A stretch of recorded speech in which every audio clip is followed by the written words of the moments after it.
პროცესების საქმე. ჯერ ეგეთი ერთ მდინარეში ორჯერ ვერ შეხვდა. მის კი რო გამოუშვა ის ვეღარ გაიმეორებს იგივეს. ისტორია კი მეორდება, მაგრამ აი ეს სპირალურია. ზევით მეტი, სხვა ფორმატებით მეორდება და არა იგივე ფორმატით.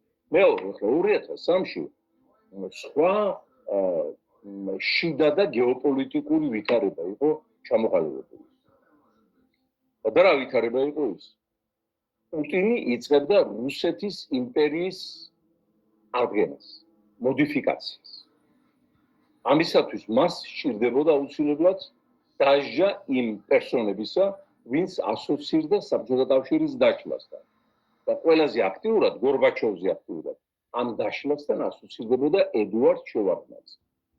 და მისი გაგდება წეხლისკვრით ეს გამოიწვევდა აი ამ რუსი შოვინისტების გულში დიდ სიამეს და პუტინისადმი ასე ვთქვათ რეიტინგულ მიზიდულობას, ხოლო პოსტსაბჭოთა სივრცის ლიდერებში ძალიან დიდ შიშს.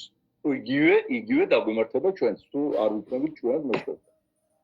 ეს ფაქტორი ძალიან მნიშვნელოვანი იყო, მაშინ უფრო დაინახეთ, რომ ჩამოვიდა იგორ ივანოვი, რუსეთში მოღვაწე ქართული ბიზნესმენები აფინანსებდნენ ამ რევოლუციას.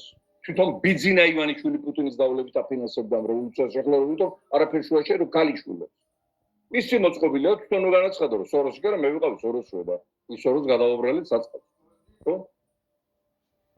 ანუ ამ შემთხვევაში რუსეთის ფაქტორი დღეს გამორიცხულია. რუსეთი სulis რომ ის მართავს საქართველოს სიტუაციას ივანიშვილის ჩამომხობა იგივეა რომ პუტინი დაამხო მოსკოვში.